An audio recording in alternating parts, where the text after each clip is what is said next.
Bien-aimé de Café Évangile, arrivent des gens qui lui amènent un paralysé porté par 4 hommes. Comme ils ne peuvent l'approcher à cause de la foule, ils découvrent le toit au-dessus de lui, ils font une ouverture et descendent le brancard sur lequel était couché le paralysé.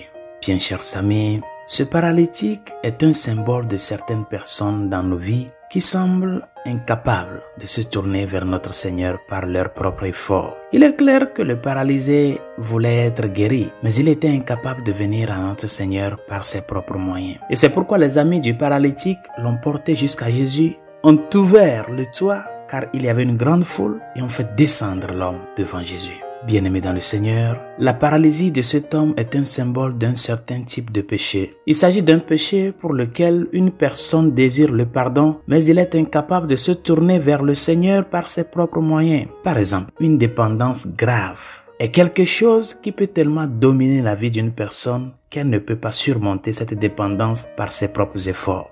Par exemple, les gens qui sont tombés dans l'addiction, de la drogue, de la pornographie. Et cette personne a besoin de l'aide des autres pour pouvoir se tourner vers le Seigneur. Et nous devons tous nous considérer comme les amis de ce paralytique.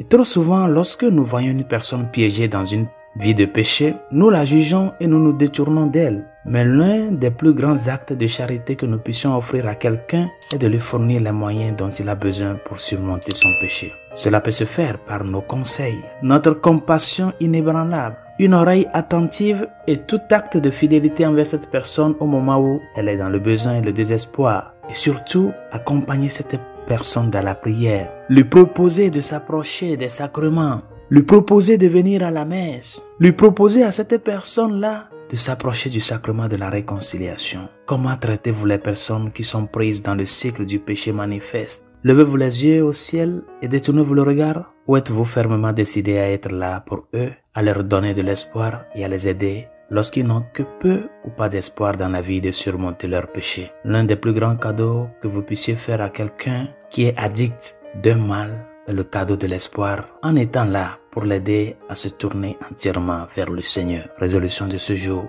comme un ami, joue ce rôle d'approcher quelqu'un à Jésus. Une personne qui est dans le désespoir, qui est au bord du gouffre, une personne que tu connais dans ta famille, dans tes cercles d'amis, que tu sais que cette personne a un problème, il a besoin de l'aide. Ne te détourne pas.